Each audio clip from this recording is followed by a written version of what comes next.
Hello दोस्तों, McCain academy के YouTube channel में आपका स्वागत है। दोस्तों आज मैं आपके लिए लेकर के आया हूँ डीएफसीसीआईएल का ओल्ड पेपर। और दोस्तों ये जो पेपर है वो डीएफसीसीआईएल का यानी कि जूनियर एग्जीक्यूटिव ग्रेड 3 इलेक्ट्रिकल का पेपर है।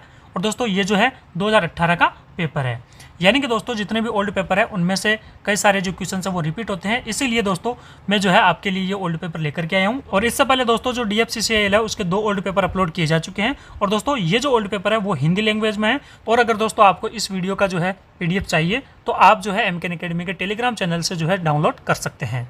इसके अलावा दोस्तों आपको जो है लिंक डिस्क्रिप्शन में मिल जाएगा। और उम्मीद है दोस्तों आपको ये जो वीडियो है वो काफ़ी अच्छा लगेगा। और अगर दोस्तों वीडियो अच्छा लगे तो वीडियो को ज़्यादा से ज़्यादा लाइक करना है, शेयर करना है। और अगर दोस्तों आप इस चैनल पर पहली बार आए तो चैनल को सब्सक्राइब करें और बेल आइकन को दबाएं। तो चलिए दोस्तों शुरुआत करते हैं जूनियर एग्जीक्यूटिव इलेक्ट्रिकल के ओल्ड पेपर की। और दोस्तों इस पेपर में जो है लगभग 120 क्वेश्चन आते हैं। तो दोस्तों आपको ये जो 120 क्वेश्चन है वो अच्छे से समझना है। तो दोस्तों इसका जो पहला पार्ट है वो है जनरल नॉलेज का। और दोस्तों इसका जो पहला क्वेश्चन है वो है, एक चम्मच की भीतरी सतह दर्पण की तरह कार्य करती है जबकि इसकी बाहरी सतह दर्पण की तरह कार्य करती है। तो दोस्तों आपको यहाँ पे बताना है कि किस दर्पण की तरह कार्य करती है। तो दोस्तों आंसर है अवतल और उत्तल। यानी कि दोस्तों जो एक चम्मच होती है उसकी जो भीतरी सतह होती है यानी कि अंदर की जो सतह होती है वो अवतल दर्पण की तरह कार्य करती है, और जो उसकी बाहर की जो सतह होती है वो उत्तल दर्पण की तरह कार्य करती है। फिर अगला क्वेश्चन है दोस्तों इसका, और अगले क्वेश्चन में दोस्तों दिया हुआ है, इसमें दोस्तों झीलों की रानी के नाम से भी प्रसिद्ध सस्थामकोटा झील भारत में कहाँ पर स्थित है। तो दोस्तों ये कहाँ पर है, ये केरल में है। यानी कि दोस्तों झीलों की रानी किस झील को कहा जाता है, वो कहा जाता है दोस्तों सस्थामकोटा झील को। और ये कहाँ पर है, ये केरल में स्थित है। केरल भारत का एक दक्षिण राज्य है। फिर अगला क्वेश्चन है दोस्तों इसमें, अक्टूबर 2018 तक उपलब्ध जानकारी के अनुसार निम्नलिखित में से कौन सा कथन सही है। तो दोस्तों आंसर है हरिवंश नारायण सिंह राज्यसभा के उपाध्यक्ष हैं। यानी कि दोस्तों अक्टूबर 2018 में जो है इनमें से जो हरिवंश नारायण सिंह है वो राज्यसभा के उपाध्यक्ष थे, और जो बाकी ये है वो उस समय नहीं थे। फिर अगला क्वेश्चन है दोस्तों इसमें, IAAF कॉन्टिनेंटल कप में पदक जीतने वाला पहला भारतीय खिलाड़ी कौन सा है। तो दोस्तों इसका जो आंसर है वो है अर्पिंदर सिंह। यानी कि दोस्तों जो IAAF कॉन्टिनेंटल कप है उसमें ऐसा पहला भारतीय खिलाड़ी वो है अर्पिंदर सिंह जिन्होंने पदक जीता है। फिर अगला क्वेश्चन है दोस्तों इसमें, यदि एक सीधी रेखा के साथ चलायमान वस्तु की गति परिवर्तित होती रहती है तो इसकी गति को क्या कहा जाता है। तो दोस्तों उसे कहा जाता है परिवर्तित। यानी कि दोस्तों मान लो एक सीधी रेखा है और उसके जो है साथ में जो है एक जो वस्तु है वो चलायमान है, तो उसकी मान लो गति जो है परिवर्तित होती रह रही है, तो उस गति को हम क्या कहेंगे, उसे कहेंगे हम परिवर्तित। फिर अगला क्वेश्चन है दोस्तों, विजयनगर साम्राज्य के किस सम्राट ने कन्नड़ राज्य रामा रमाना की उपाधि अर्जित की थी। तो दोस्तों आंसर है कृष्णदेव राय। यानी कि दोस्तों जो विजयनगर साम्राज्य है वो दक्षिण भारत का साम्राज्य था, और उसका जो शासक था कृष्णदेव राय, उसने कौन सी उपाधि अर्जित की थी। तो दोस्तों वो की थी जो कन्नड़ राज्य रामा रमाना है उसके नाम की उपाधि उन्होंने अर्जित की थी। और दोस्तों जो विजयनगर है इसकी जो स्थापना है, इस साम्राज्य की स्थापना है वो किसने की थी। तो दोस्तों वो की थी हरिहर व बुक्का नामक 2 भाइयों ने। फिर अगला क्वेश्चन है दोस्तों, वास्तविक समय सकल निपटान यानी कि RTGS के माध्यम से जितनी न्यूनतम राशि प्रेषित की जा सके वो क्या है। तो दोस्तों वो है 2 लाख रुपये। यानी कि दोस्तों जो वास्तविक समय सकल निपटान जो एक विधि है उसके माध्यम से जो है न्यूनतम जो है 2 लाख रुपये की जो राशि है वो प्रेषित की जा सकती है। फिर अगला क्वेश्चन है दोस्तों, भारत के संविधान के अंतर्गत अध्यादेश जारी कर सकते हैं। तो दोस्तों यहाँ पर जो है ब्रैकेट यानी कि जो खाली जगह है वहाँ पर क्या आएगा। तो दोस्तों वह है राष्ट्रपति और अनुच्छेद 123। यानी कि दोस्तों जो है राष्ट्रपति भारत के संविधान के यानी कि अनुच्छेद 123 के अंतर्गत जो है अध्यादेश जारी कर सकता है। फिर अगला क्वेश्चन है दोस्तों इसमें, निम्नलिखित में से किसे परमाणु ऊर्जा आयोग के नए अध्यक्ष के रूप में नियुक्त किया गया है। तो दोस्तों आंसर है कमलेश नीलकंठ व्यास। यानी कि दोस्तों ये जो पेपर है वो ओल्ड पेपर है, यानी कि 2018 का पेपर है, और ये जो क्वेश्चन है वो 2018 के अंतर्गत पूछा गया है। यानी कि दोस्तों इसमें पूछा गया है कि 2018 के अंतर्गत जो है परमाणु ऊर्जा आयोग के नए अध्यक्ष के रूप में किसे नियुक्त किया गया है। तो वो किया गया था कमलेश नीलकंठ व्यास को। यानी कि 2018 में कमलेश नीलकंठ व्यास जो है परमाणु ऊर्जा आयोग के नए अध्यक्ष नियुक्त हुए थे। फिर अगला क्वेश्चन है दोस्तों इसमें, राष्ट्रपति को अपना त्यागपत्र सौंपता है तो कौन सौंपता है। वो है दोस्तों उच्च न्यायालय का न्यायाधीश। यानी कि दोस्तों जो उच्च न्यायालय का न्यायाधीश होता है वो राष्ट्रपति को ही अपना जो त्यागपत्र है वो सौंपता है। फिर अगला क्वेश्चन है दोस्तों इसमें, in the symbol for the electric cell the thicker shorter line represents the. तो दोस्तों आंसर है इसका नेगेटिव थर्मल। फिर अगला क्वेश्चन है दोस्तों इसमें, भारतीय रिजर्व बैंक के मानदंड के अनुसार भारतीय अनुसूचित वाणिज्यिक बैंकों को कितना पूंजी पर्याप्तता यानी कि अनुपात बनाए रखने की आवश्यकता है। तो दोस्तों आंसर है 9% है। अब दोस्तों जो अर्थमेटिक के जो क्वेश्चन है यानी कि जो गणित के जो क्वेश्चन है वो शुरू हो चुके हैं। तो दोस्तों इसमें जो पहला क्वेश्चन है वो है, दो पाइप यानी कि ए और बी एक टंकी को क्रमशः 6 और 8 घंटे में भर सकते हैं। तो यदि उन्हें बारी बारी से एक एक घंटे के लिए खोला जाए और पहले ए को खोला जाए तो टंकी को भरने में कितना समय लगेगा। तो दोस्तों आंसर है 6 घंटे 45 मिनट। फिर अगला क्वेश्चन है दोस्तों, इसमें एक व्यक्ति अपनी यात्रा का 1/3 भाग 40 किलोमीटर प्रति आवर्स की गति से और इसका अगला 1/3 भाग 30 किलोमीटर प्रति आवर्स की गति से और शेष भाग 15 किलोमीटर प्रति आवर्स की गति से तय करता है। तो यदि पूरी यात्रा में उसकी औसत गति x किलोमीटर प्रति आवर्स थी तो x किलोमीटर प्रति आवर्स की औसत गति से 144 किलोमीटर की दूरी तय करने में उसे कितना समय लगेगा। तो दोस्तों उसे जो समय लगेगा वो लगेगा 6 घंटे। फिर अगला क्वेश्चन है दोस्तों, 40 विद्यार्थियों की कक्षा में 40% लड़कियां हैं और शेष लड़के हैं। तो एक परीक्षा में सभी विद्यार्थियों का औसत प्राप्तांक 62 है। यदि लड़कों का औसत प्राप्तांक लड़कियों के औसत प्राप्तांक से 40% क्या है, अधिक है, तो लड़कियों का औसत प्राप्तांक क्या है। तो दोस्तों आंसर आएगा 50। फिर अगला क्वेश्चन है दोस्तों, इसमें यदि ब्याज दर 20% प्रति वर्ष हो और राशि 15,000 रुपये अर्धवार्षिक चक्रवृद्धि ब्याज पर दी गई हो तो एक वर्ष के लिए साधारण ब्याज की समतुल्य दर क्या होगी। तो दोस्तों एक वर्ष का जो साधारण ब्याज है वो होगा 21%। फिर अगला क्वेश्चन है दोस्तों, यदि 81 और 256 का मध्य समानुपाती x तथा 16 और 36 का तृतीय समानुपाती y है तो x अनुपात y का मान क्या होगा। तो दोस्तों वो होगा 16:9। फिर अगला क्वेश्चन है दोस्तों, अमिता स्थिर जल में 6 किलोमीटर प्रति आवर्स की गति से नाव चला सकती है। जब धारा की गति 1.2 किलोमीटर प्रति आवर्स तब उसे एक स्थान तक जाने और वापस आने में 1 घंटे का क्या लगता है, समय लगता है। तो उसके आरंभिक बिंदु से उस स्थान तक की दूरी किलोमीटर में क्या होगी। तो दोस्तों आंसर आएगा 2.88 किलोमीटर। फिर अगला क्वेश्चन है दोस्तों, यदि ए बी से 20% अधिक हो और बी सी से 20% कम हो और डी ए से 25% अधिक हो तो निम्न में से कौन सा विकल्प सही होगा। तो दोस्तों आंसर आएगा बी डी का 66.2/3% है। फिर अगला क्वेश्चन है दोस्तों, एक राशि एक विशिष्ट ब्याज दर पर और जब ब्याज वार्षिक समायोजित किया जा रहा हो तो 3 वर्षों में 4,460 रुपये और 6 वर्षों में 6,690 रुपये हो जाती है तो समान राशि पर 10% प्रति वर्ष की दर पर 4.5 वर्ष का साधारण ब्याज क्या होगा। तो दोस्तों आंसर आएगा इसमें 1,338 रुपये। फिर अगला क्वेश्चन है दोस्तों, एक जार में 2 द्रव्य ए और बी रखे हुए हैं तो जिनमें बी की सांद्रता 20% है और जब विविलियन के 10 लीटर को बी की समान मात्रा से बदल दिया जाता है तो ए और बी का अनुपात 2:3 हो जाता है। तो आरंभ में विलियन में ए की मात्रा लीटर में क्या थी। तो दोस्तों आंसर है 16 लीटर। तो दोस्तों ये जो गणित के क्वेश्चन है यानी कि जो ये अर्थमेटिक के जो क्वेश्चन है वो काफ़ी सरल है डीएफसीसीआईएल में। और दोस्तों आप इनको जो है अगर अच्छे से अपने नोटबुक में मिला करके जाते हैं, प्रैक्टिस करके जाते हैं तो आपका एक भी गणित का जो क्वेश्चन है वो गलत नहीं होगा। फिर अगला क्वेश्चन है दोस्तों, पी किसी कार्य को 15 दिनों में पूरा कर सकता है और क्यू पी से 50% अधिक दक्ष है और पी काम करना शुरू करता है और 3 दिन बाद काम करना छोड़ देता है तो शेष कार्य क्यू कितने दिनों में पूरा कर लेगा। तो दोस्तों आंसर आएगा 8 दिन में, यानी कि क्यू कितने दिनों में करेगा बाकी काम को, 8 दिनों में।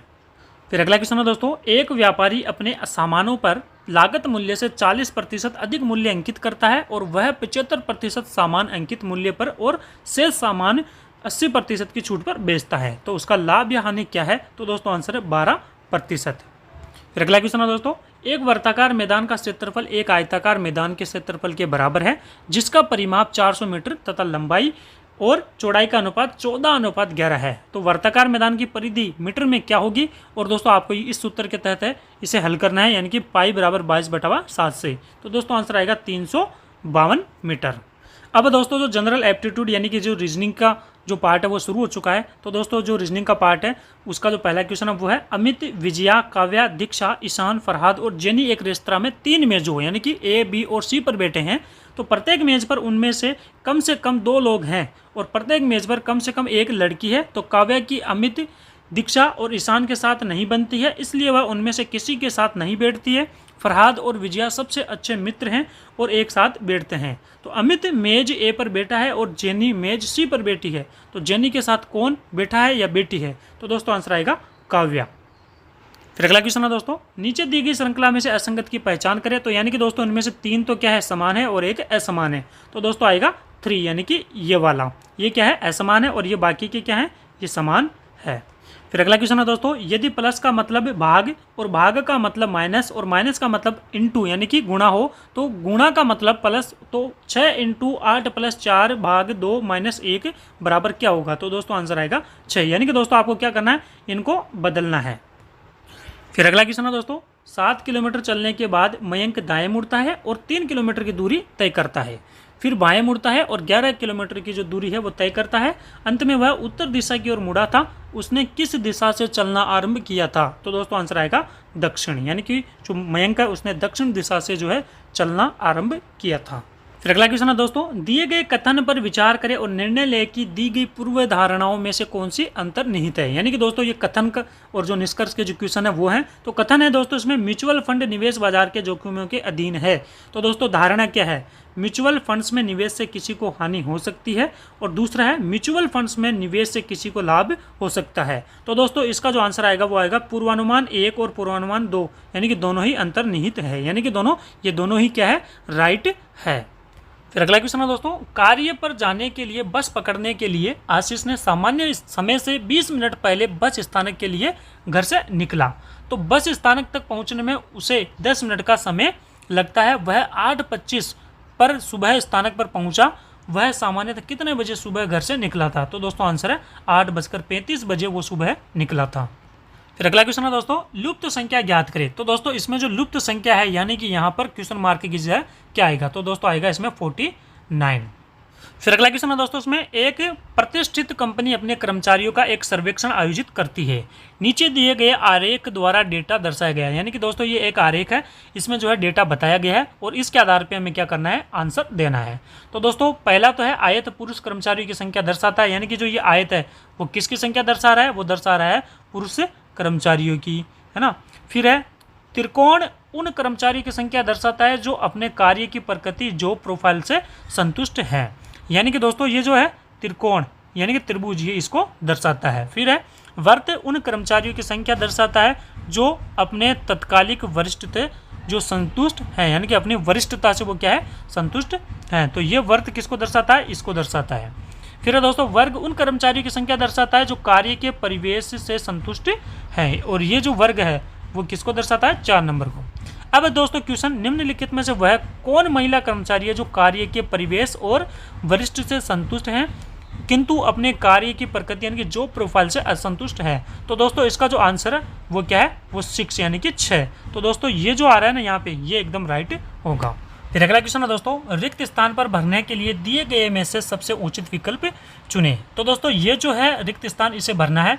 लोकतंत्र में सदैव क्या होता है? तो दोस्तों आंसर है चुनाव। यानी कि जो लोकतंत्र होता है उसमें हमेशा चुनाव होता है, और चुनाव यानी कि दोस्तों लोकतंत्र में चुनाव के द्वारा ही जो है जनप्रतिनिधि चुने जाते हैं। फिर अगला क्वेश्चन है दोस्तों, दिए गए विकल्पों में से वह विकल्प चुने जो दी गई संख्या यानी कि श्रृंखला को पूर्ण करेगा। तो दोस्तों यहाँ पर क्या आएगा? तो दोस्तों आएगा इसमें 103। फिर अगला क्वेश्चन है दोस्तों, निम्नलिखित संख्या अनुक्रम में ऐसी कितनी विषम संख्या हैं जिनमें से प्रत्येक विषम संख्या के पश्चात तथा पूर्ववर्ती एक विषम संख्या है? तो दोस्तों आंसर इसमें 4।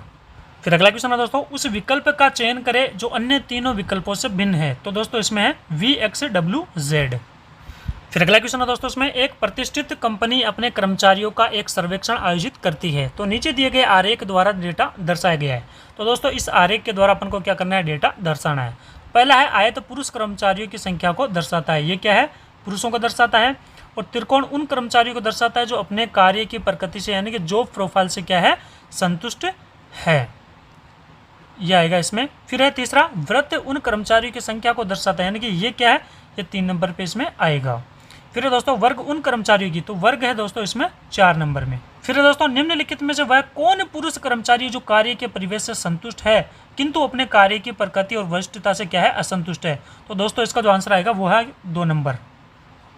फिर अगला क्वेश्चन है दोस्तों, गायत्री कहती है यदि फरहान मुझे ₹30 देता है तो उसके पास शहजाद के पास जितना है उसका आधा होगा, किंतु यदि शहजाद मुझे 30 रुपये देता है तो हम तीनों के पास बराबर राशि होगी। शहजाद के पास कुल कितनी धनराशि होगी? तो होगी दोस्तों आंसर में 120 रुपये। फिर अगला क्वेश्चन है दोस्तों, which letter is midway between the 15th letter from the left end 10th letter from the right end in the English alphabet series? तो दोस्तों आंसर आएगा P। फिर अगला क्वेश्चन है दोस्तों, 1 से 50 के बीच ऐसी कितनी संख्याएं हैं जो 7 से पूर्णतः विभाजित होती है किंतु 3 से विभाजित नहीं होती? तो दोस्तों आंसर है 5। फिर अगला क्वेश्चन है दोस्तों, उस विकल्प का चयन करें जो तीसरे पद से उसी प्रकार संबंधित है जिस प्रकार दूसरा पद पहले पद से संबंधित है। यानी कि दोस्तों ये दो आपस में संबंधित है, तो इससे संबंधित कौन सा होगा? वो आएगा दोस्तों इसमें HMRW। फिर अगला क्वेश्चन है दोस्तों, दिए गए प्रश्न पर विचार करें और निर्णय लें कि निम्नलिखित में से कौन सा कथन नीचे दिए गए प्रश्न का उत्तर देने के लिए पर्याप्त है। तो दोस्तों क्वेश्चन है, 30 छात्रों की कक्षा में शीर्ष से कंगना का स्थान क्या है? तो दोस्तों पहला कथन है कंगना उर्वी से 2 स्थान पीछे हैं, दूसरा कथन है उर्वी का स्थान नीचे से 25वां है। तो दोस्तों इसका जो आंसर वो होगा कथन 1 और कथन 2 दोनों ही एक साथ पर्याप्त हैं। यानी कि दोस्तों ये दोनों ही क्या है? एकदम सही है।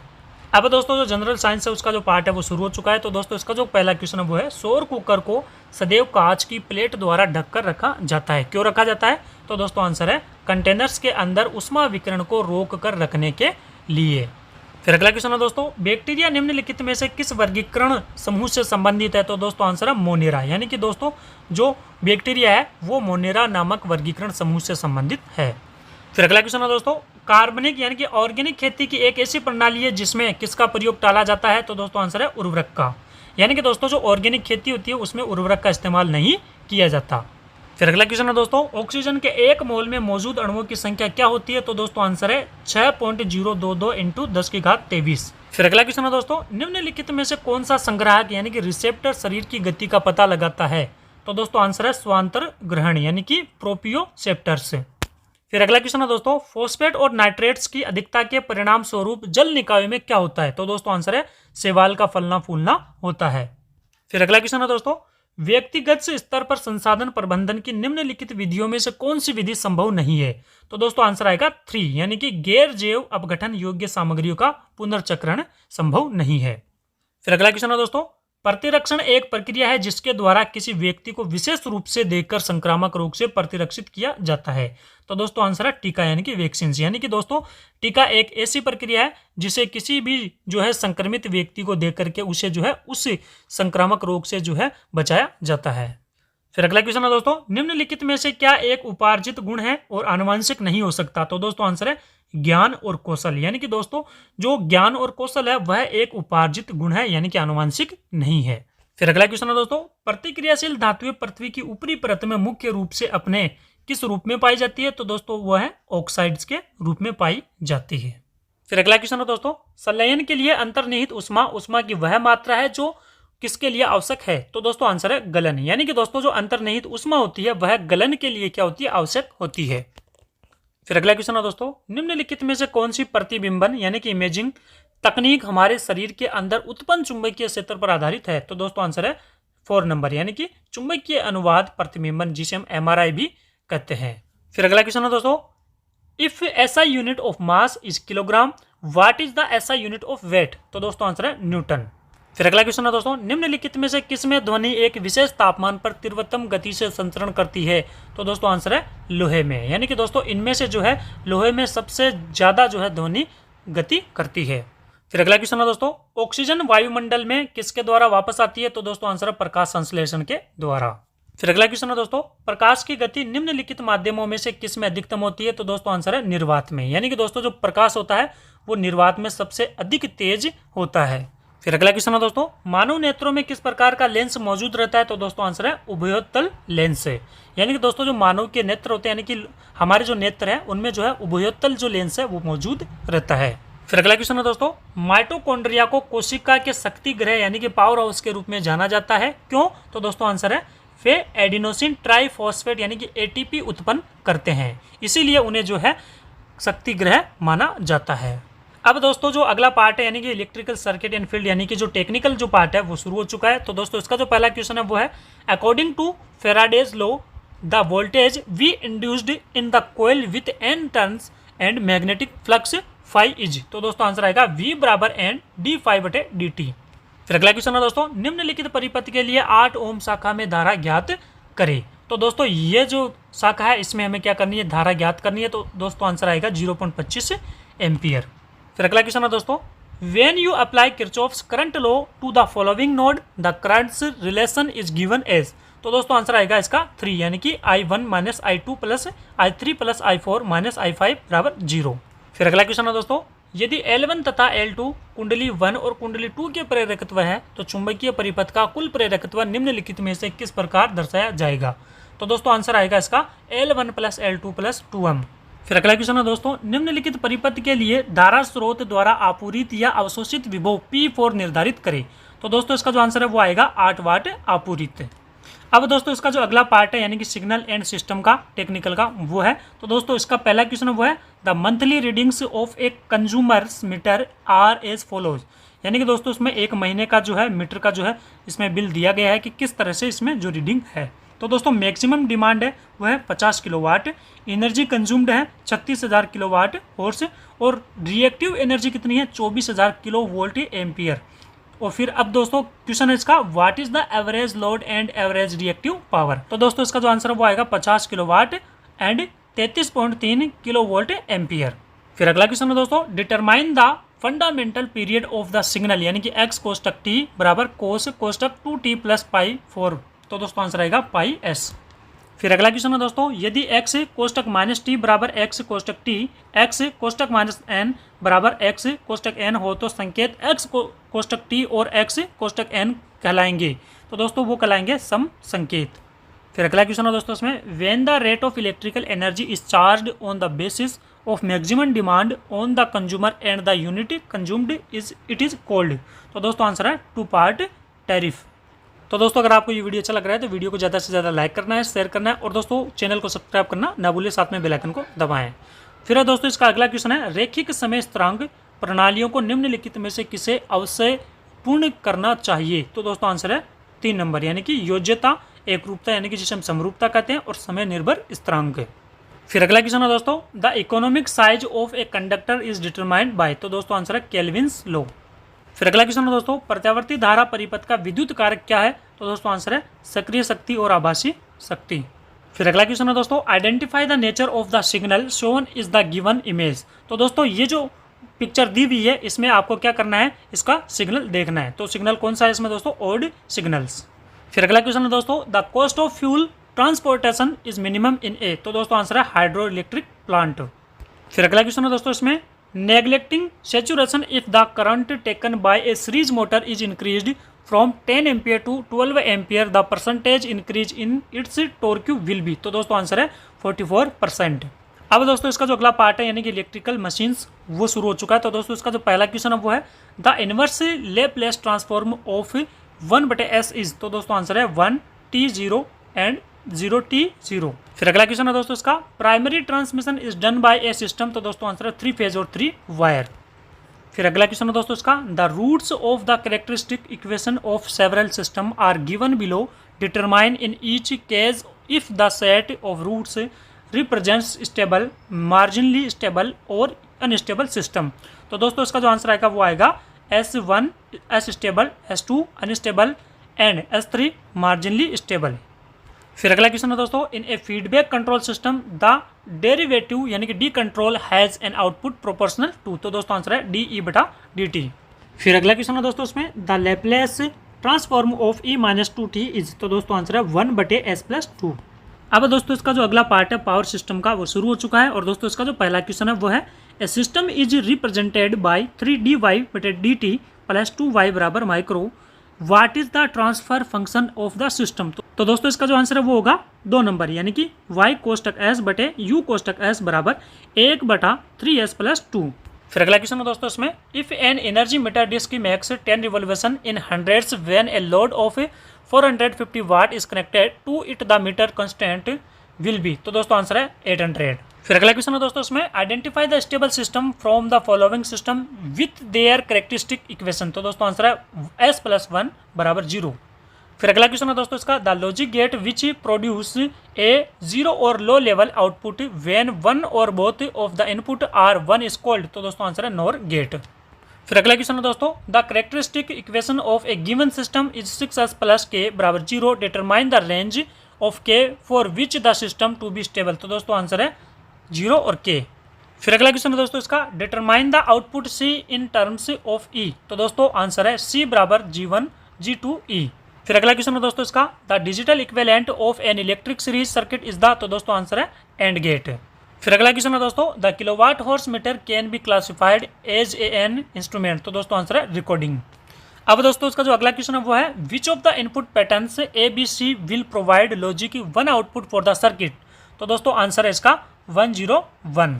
फिर अगला क्वेश्चन है दोस्तों इसका, दिए गए संजाल यानी कि नेटवर्क का स्थानांतरण फलन ज्ञात करें। तो दोस्तों इसका जो आंसर है वो आएगा इसमें V0S बटा VIS बराबर 1/RC बटा S+1/RC, ये इसका राइट आंसर होगा। अब दोस्तों इसका जो कंट्रोल सिस्टम का जो पार्ट है वो शुरू हो चुका है। और दोस्तों इसका जो पहला क्वेश्चन है वो है, डायक्स आर प्राइमरली यूज्ड एज। तो दोस्तों आंसर है ट्रिगरिंग डिवाइस, यानी कि दोस्तों जो डायक्स है उन्हें जो है प्राथमिकता से कहाँ पर जो है यूज किया जाता है, यानी कि प्रयोग किया जाता है, तो वो है दोस्तों ट्रिगरिंग डिवाइस के रूप में। फिर अगला क्वेश्चन है दोस्तों, is a 5 layer by directional device which can be triggered into conduction by both positive and negative voltage at its anodes and with both positive and negative triggering pulses at it's get. तो दोस्तों answer है trike, यानी कि दोस्तों यहाँ क्या आएगा, trike आएगा। फिर अगला क्वेश्चन है दोस्तों, in A 4 quadrant operation of an electric machine the third quadrant operation is. तो दोस्तों आंसर है रिवर्स मोटरिंग। फिर अगला क्वेश्चन है दोस्तों इसमें, a silicon control rectifier SCR conducts appreciable current when its with respect to the cathode. तो दोस्तों आंसर इसका anode and gate are both positive. फिर अगला क्वेश्चन है दोस्तों, an ideal voltage regulator has a voltage regulation of. तो दोस्तों answer इसका 0। फिर अगला क्वेश्चन है दोस्तों, the minimum value of current required to maintain conduction in a silicon control rectifier SCR is called its current. तो दोस्तों आंसर है होल्डिंग। फिर अगला क्वेश्चन है दोस्तों, in a zener diode shunt voltage regulator the diode regulates so long as it is kept in a an conduction. तो दोस्तों answer है रिवर्स बायस्ड। फिर अगला क्वेश्चन है दोस्तों, which of the following triggering methods is mostly used in a silicon control rectifier. तो दोस्तों answer है गेट ट्रिगरिंग। फिर अगला क्वेश्चन है दोस्तों, the motor load system is shown in the following figure.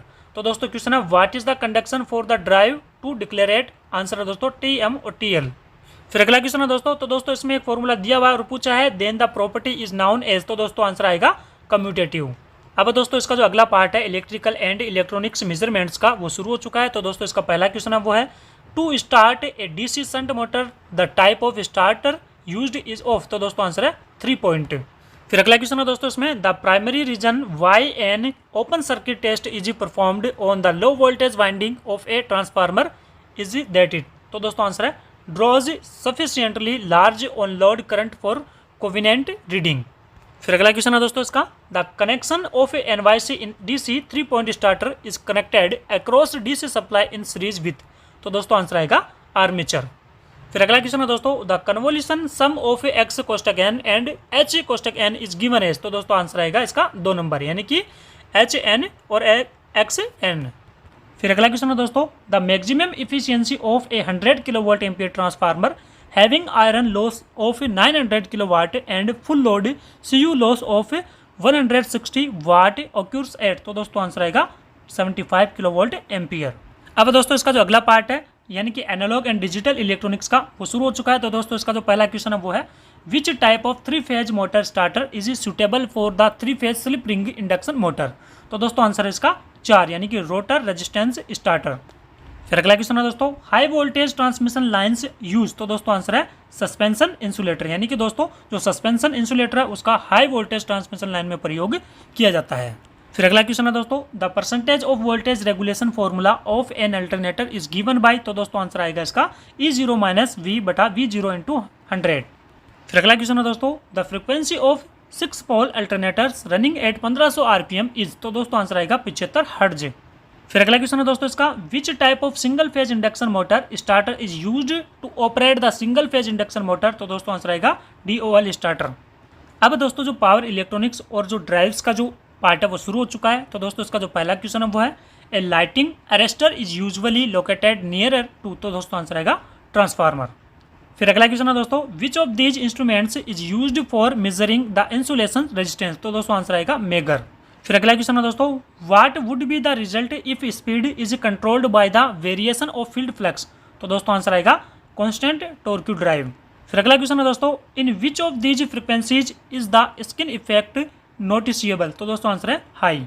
फिर अगला क्वेश्चन है दोस्तों, identify the equipment that is used to limit short circuit level in a substation. तो दोस्तों आंसर है सीरीज रिएक्टर। फिर अगला क्वेश्चन है दोस्तों, where are MC type instruments use. तो दोस्तों आंसर है इन डीसी ओनली, यानी कि इसका जो प्रयोग है केवल डीसी में ही किया जाता है। फिर अगला क्वेश्चन है दोस्तों, which of the following materials is preferred for permanent magnet mostly used in instruments. तो दोस्तों आंसर है अल्निको। फिर अगला क्वेश्चन है दोस्तों, which of these can be considered as a least significant feature while selecting a motor for centrifugal pump. तो दोस्तों answer है स्पीड कंट्रोल। फिर अगला क्वेश्चन है दोस्तों, in which of these are the DC motors still preferred for use. तो दोस्तों answer है 3, यानी कि इलेक्ट्रिक एक्सकेवेटर ओनली।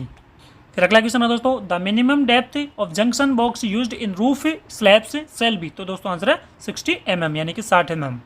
तो दोस्तों ये था जूनियर एग्जीक्यूटिव इलेक्ट्रिकल यानी कि ग्रेड 3 का ओल्ड पेपर। और दोस्तों ये जो है DFCCIL का 2018 का ओल्ड पेपर है। और दोस्तों जितने भी ओल्ड पेपर है, जैसे 2016 के 2018 के ओल्ड पेपर है, उन पेपरों को आपको अच्छे से देख करके जाना है, क्योंकि दोस्तों ये जितने भी ओल्ड पेपर के क्वेश्चन है उनमें से कई सारे जो क्वेश्चन है वो हमेशा रिपीट होते हैं। तो दोस्तों आपको ये वीडियो जो है अच्छे से देखना है और पूरा देखना है, अंत तक देखना है। और उम्मीद है दोस्तों आपको ये जो वीडियो है वो काफ़ी अच्छा लगा होगा। अगर दोस्तों वीडियो अच्छा लगा है तो वीडियो को ज़्यादा से ज़्यादा लाइक करना है, शेयर करना है। और दोस्तों चैनल पर पहली बार आए तो चैनल को सब्सक्राइब करें और बेल आइकन को दबाएं।